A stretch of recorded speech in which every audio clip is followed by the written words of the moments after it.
नमस्ते दोस्तों, भारत माता की जय।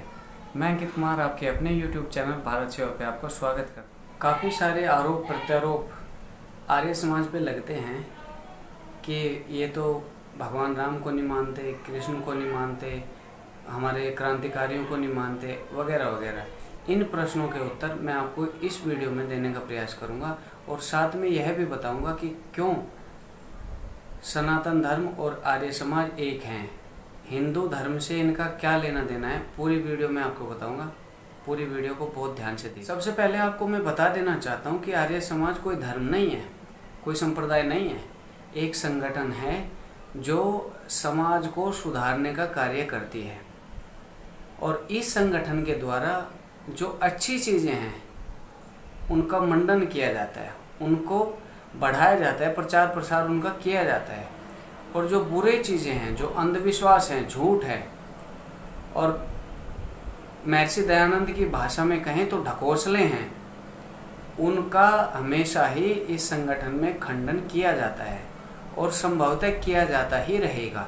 क्योंकि महर्षि दयानंद ने जब आर्य समाज की स्थापना की थी तो उसी समय लिख दिया गया था कि इस संगठन का, इस संस्था का उद्देश्य हमेशा से यही रहने वाला है कि जो बुरी चीज़ें हैं, भूत प्रेत और तमाम तरह की बीमारियां, ये आजकल तो चलने लगी है, जो मजार वगैरह का भी चला है, इन सब का खंडन किया है महर्षि दयानंद ने।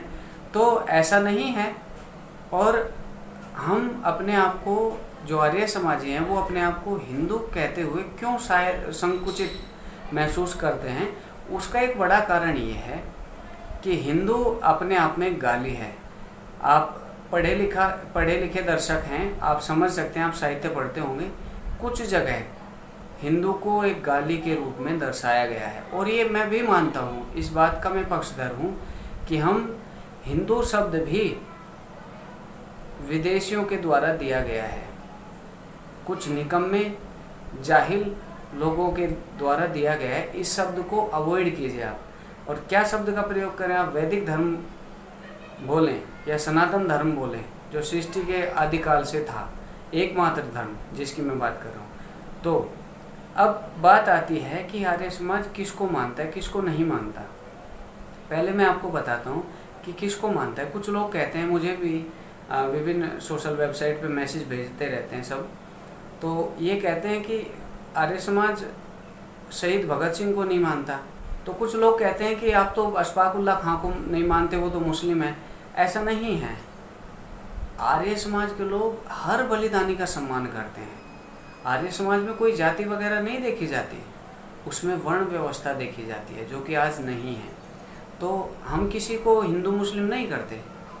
आर्य समाज किसी को भी, किसी के साथ भी हिंदू मुस्लिम नहीं करना चाहता। लेकिन जहाँ तक बात होती है गलत चीज़ों का विरोध करने की, वहाँ आर्य समाज हमेशा से आगे रहता है और उसको रहना भी चाहिए, क्योंकि उसका निर्माण ही इसीलिए किया गया है जिससे कुछ लोगों को उन सीमाओं से बाहर ना आने दिया जाए। तो ऐसा भी है। अभी हाल ही में कुछ लोग कह रहे हैं कि आर्य समाजी लोग राम मंदिर का पक्ष नहीं लेते, वो राम मंदिर के पक्ष में नहीं। ऐसा भी नहीं है। हाँ, एक बात है, मूर्ति पूजा आर्य समाज में मना की गई है। उसमें कहा गया है ना, अथर्ववेद में संभवतः आता है, ना तस्य प्रतिमा अस्ति, कि मेरी कोई प्रतिमा नहीं है, ईश्वर की कोई प्रतिमा नहीं है। और जब प्रतिमा के बंधन से हम मुक्त हो जाते हैं तो हमारी दृष्टि विस्तारवादी हो जाती है, हम बहुत विस्तार से सोच सकते हैं। खैर, इस विषय को मैं लेके नहीं आया था। मेरा विषय केवल यही था कि आर्य समाज किन चीज़ों को मानता है, किन चीज़ों को नहीं मानता है। जो बुरी चीज़ें हैं उनका हमेशा आर्य समाज खंडन करता है, और जो अच्छी चीज़ें हैं, जो हमारे लिए, हमारे आने वाली पीढ़ी के लिए, हमारे घर के लिए, परिवार के लिए, देश के लिए और पूरे विश्व के लिए अच्छी हैं, उनके लिए हम हमेशा प्रचार प्रसार करते हैं। और जो इस देश के लिए, इस विश्व के लिए खतरनाक साबित हो सकते हैं, वो व्यक्ति हो, व्यवहार हो या कोई विचार हो, उनका हम हमेशा ही विरोध करते हैं, उनका हमेशा खंडन करते हैं।